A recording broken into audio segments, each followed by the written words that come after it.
Hello everyone, मैं चुनमुनी सवाल क्षेत्र भूमि न्यूज में सबका हार्दिक स्वागत है। आज हमारी टीम पहुंची है डिस्ट्रिक्ट हिसार के खेड़ीबद्दी गांव में, जहां के मौजूदा सरपंच श्री ईश्वर सिंह जी हैं। तो आइए आज इनसे जानकारी लेंगे कि इन्होंने अपने कार्यकाल के दौरान अपने गाँव में क्या क्या विकास कार्य किए। सर नमस्कार। नमस्कार सर। सर हमारे चैनल कुरुक्षेत्र भूमि न्यूज में आपका हार्दिक स्वागत है। सर आपका भी खेड़ीबद्दी गांव में पहुंचने पर आपका हार्दिक स्वागत।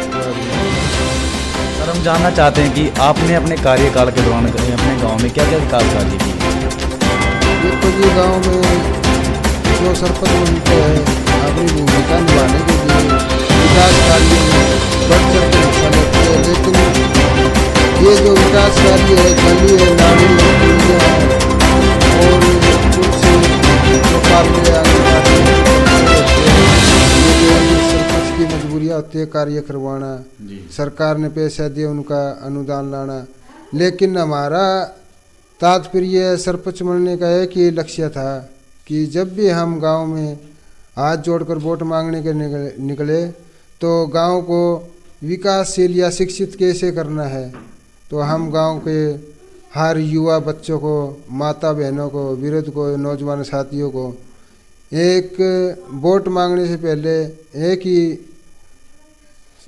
बात कहते थे कि अपना बच्चा जो भी स्कूल में पढ़ता है या कॉलेज में पढ़ता है या कहीं कोचिंग करता है तो अपनी एक खेती जैसे खेती के पौधे की अपन नींव मजबूत करते हैं, पौधे को मजबूत करते हैं, उसी तरह हम युवा साथियों को जागरूक किया। 10 साल से 30 साल का बच्चा है जो शिक्षा में या खेल कूद में या कहीं कोचिंग कर रहे हैं तो माँ बाप को एक ही प्रेरणा दी थी, भाई अपने बच्चे को समय पर महीने में 2 दफ़ा नहीं तो 1 दफ़ा तो ज़रूर जाकर स्कूल या कॉलेज जहाँ भी कोचिंग करते हैं अपने बच्चों को जाकर देखना, भी बच्चा हमारा पढ़ने के लायक पढ़ाई कर रहा है या किसी दूसरी दिशा में जाता है। तो हमारा उन वृद्ध माता पिता या युवा साथियों को एक संदेश देना था कि भी बच्चा शिक्षित होगा तो अपना उसकी परवरिश बढ़िया करेगा, अपना पौधा मजबूत होगा। अगर बच्चा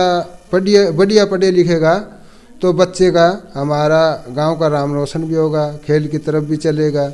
अगर बच्चा पढ़ा लिखा होगा, युवा पढ़ा लिखा होगा या कोई सर्विसमैन आदमी है, उसके पास इनकम होगी तो वो सफाई की तरफ है और दूसरे गरीब साथी को पढ़ाने के लिए, अपना श्रमदान करने के लिए कुछ न कुछ वो ज़रूर मेहनत करेगा। अगर वो कहीं 20 बच्चों से मिलता है तो एक बच्चा वो अपने भविष्य से इनकम होगी तो उसको भी कुछ कापी किताब या भर्ती देने की हिम्मत रखता है। तो इस तरह अपना देश, अपना गांव या अपना कुछ भी ऊपर नाम रोशन करने के लिए अगर शिक्षा है, खेल है तो हमारा महत्व हर जगह जान पहचान हमारी। बिल्कुल। जो बच्चा खेल कूद कर आज खेड़ीबद्दी से एक डॉक्टर निकला हुआ है जो आज हमारे गांव में रोहतास जी जैसे साधुराम के लड़के, वो माइंडेड पीछे बाहर विदेश में अपना कुछ देश थे उसमें पता नहीं कितने थे, उसमें फर्स्ट लेवल पर आया था। जैसे कई बच्चे पढ़ लिख कर आर्मी में निकलते हैं, कई बच्चे और सब्जेक्ट में निकलते हैं, तो ऐसे गांव का नाम रोशन भी होता है और कहीं मिलते हैं तो हमें खुशियाँ होती है, भाई चाहे दोस्त हो चाहे दुश्मन का बच्चा, लेकिन जहाँ बाहर मिलते हैं और हमारी एक ही आवाज़ ना रहती है, चाचा आ गया, सरपंच जी आ गया, राम राम, आ बैठ का आदर हमको हर जगह मिलती है। अद्भुत आप होना बड़ा जरूरी है जी। तो सर आपके गांव में अब तक की टोटल ग्रांटें कितनी आ चुकी हैं? देखो जी, हमारे गांव में समय पर ग्रांटें आती रहती है, उसी हिसाब से हम लगाते रहते हैं। और कुछ विकास कार्य ऐसे होते हैं जो बगैर पैसों के होते हैं, गांव राम के सहयोग से। जैसे पंचायती ज़मीन पर अगर कुछ सस्ता मरनी है, जैसे खेल ग्राउंड बनना है या स्कूल को देनी है या वो जगह कोई आम आदमी के जरिए कब्जा हो रहा है तो उसको हम भाईचारे में आपसी बैठकर उस ज़मीन की 4 दीवारी में निकाली है। तो इस तरह विकास कार्य भी हमने, ग्रांटें तो सरकार देती है उसी तरह लगाते रहते हैं अभी। ठीक है सर, आपके कार्यकाल के दौरान कोई ऐसा कार्य जो आज तक की पंचायतों ने ना किया हो, किसी पंचायत ने ना किया हो और जो आपकी पंचायत में हो कुछ ऐसा अलग से? देखो जी, हमने आज तक हमारी गांव में फर्स्ट नंबर पे तो मैं लेता हूँ। जो कार्य करने वाला था, किसी भी कोई भी पंचायत कर सकती है अगर सोच बढ़िया हो तो, हर इंसान की, सरपंच की भी नहीं, गाँव का कोई भी आदमी कार्य करवा सकता है अगर सोच अच्छी हो तो। नेगेटिव सोच नहीं होनी चाहिए किसी की। हमने स्कूल में लाइट रहती थी 1 से 4 आती थी, तो उस टाइम बच्चे का स्कूल लगता है 7 से, गर्मी में 7 से 2 बजे तक का टाइम है, तो 1 घंटा लेट मिलती थी बच्चों को। लेकिन हमने ये देखा भाई बच्चों की पढ़ाई खराब हो रही है, ये तो गर्मी से विकला रहे हैं, तो हमने उसके लिए पहल करी है। एक तो हमने सोलर लाइट लगवाई है प्राइमरी में, तो 2.5 किलोवाट की, और 3.5 किलोवाट की लगवा दी हाईवे में, क्योंकि +2 का स्कूल है, एक दो साइड में बिल्डिंग है, एक ही स्कूल 4 दीवारी के अंदर है, 2.25 एकड़ में मेरा स्कूल है। उसके अंदर हमने 6 किलोवाट का सोलर लाइट प्लांट लगवा चुके हैं, जिससे बच्चों को पढ़ने में दिक्कत ना हो, गर्मी की किसी तरह की, या कंप्यूटर चलाना हो उसकी तरह हवा मिलनी पंखे की, तो वो कार्य हमने करवाया।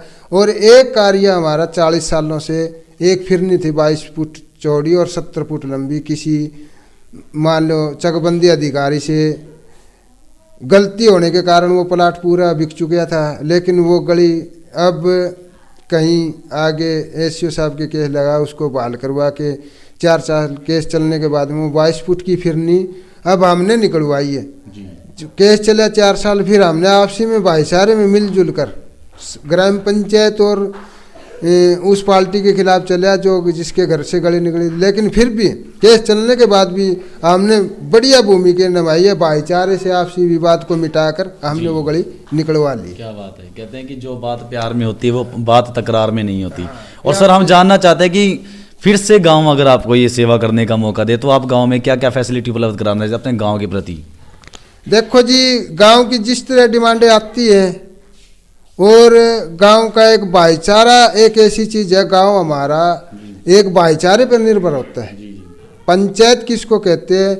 जो फैसले कोर्ट कचहरी कहाँ पे पुलिस थाने कहीं भी होकर अगर पंचायत में आते हैं ना, पंचायत में आपसी विवाद खत्म करके और भाईचारे का मैटर दोनों परिवारों को मिलाने का काम करती है। तो हमारा यही उद्देश्य रहेगा। गांव की डिमांड आती रहेगी, वैसे हम कार्य करते रहते हैं, लेकिन आपसी भाईचारा ना बिगड़ने दे गांव का। तो हमारा मेन उद्देश्य है ये। एक हमारी काफ़ी सालों से आबादी बढ़ती जा रही है, जेवरा रोड पे पानी नहीं पहुंच रहा है। हमारी एक बूस्टिंग की मांग चल रही है मेरे आने के बाद में, लेकिन पीछे उन पे ऑब्जेक्शन लगते रहे और चलते रहे। लेकिन परसों ही जाकर मैंने PWD में वाटर सप्लाई महकमे से बतलाकर हमने उनको बूस्टिंग का एस्टिमेट बनवा के चंडीगढ़ भिजवा दिया जी। एक ये भी जी। तो ये थे आज हमारे साथ ईश्वर सिंह सरपंच साहब, जो कि मौजूदा सरपंच है। तो हाँ जी। और कुछ हमारा स्कूल 2.25 एकड़ में होने के बाद भी हमने स्कूल के लिए बच्चों को शिक्षा दिलाने के बारे में, खेल कूद के लिए हमने 4 एकड़ भूमि स्कूल के लिए तैयार कर चुके हैं और प्रस्ताव भेज चुके हैं हमारा सरकार के पास में। जब भी हमारा अलाट होगा उसी तरफ से हम सरकार से मांग करेंगे अनुदान की, भाई हमारे स्कूल को ग्राउंड के लिए या शिक्षा के लिए या खेल के लिए बच्चों को सामान उपलब्ध कराया जाए और मेरे गांव का थोड़ा भविष्य जी, ताकि बच्चों का जो ध्यान है वो हेल्थ फिटनेस की तरफ रहे, स्वास्थ्य की तरफ रहे, उनकी रुचि जो है कहीं ना कहीं हेल्थ फिटनेस में बढ़े और वो आगे चल करके कोई मुकाम के लेवल है हासिल करे और गांव का नाम रोशन करे। जी। तो सर इसके अलावा आप और क्या चाहते हो कि आपके गांव में कुछ ऐसा, जैसे कि कहते हैं कि गांव की जो बेटियां हैं उनके लिए आपने कभी कोई CCTV कैमरा लगवाया सर गांव में, ताकि उनकी सेफ्टी रहे और पूरे गांव की सेफ्टी रहे? देखो जी, ऐसा तो पंचायत में हमने काफ़ी दफ़ा प्रयास किया है, लेकिन कई गांव में शरारती तत्व होने के कारण कुछ होते हैं ऐसे जो किसी की निगाह में ना आकर इन सरकारी चीज़ों को नुकसान पहुंचा सके। लेकिन ऐसा ऑफिस में नहीं है जहां हम CCTV कैमरे को सुविधा में रख सकें। लेकिन हाँ, एक प्रक्रिया जरूर आई थी। पीछे सिलाई सेंटर आया था हमारे यहाँ पे मेन चौक में, जो इसमें SC की 20 लड़कियां थी और BC के 5 ही लड़कियां लेनी थी। लेकिन उनके लिए हमने चौपाल में बड़ी अपनी देख रेख में व्यवस्था कराई और बच्चों को सिलाई सेंटर के लिए जागरूक। जी, क्या बात है। तो सर ये थे आज हमारे साथ सरपंच ईश्वर सिंह जी। तो बने रहिए कुरुक्षेत्र भूमि न्यूज़ के साथ। तब तक के लिए जय हिंद, जय भारत।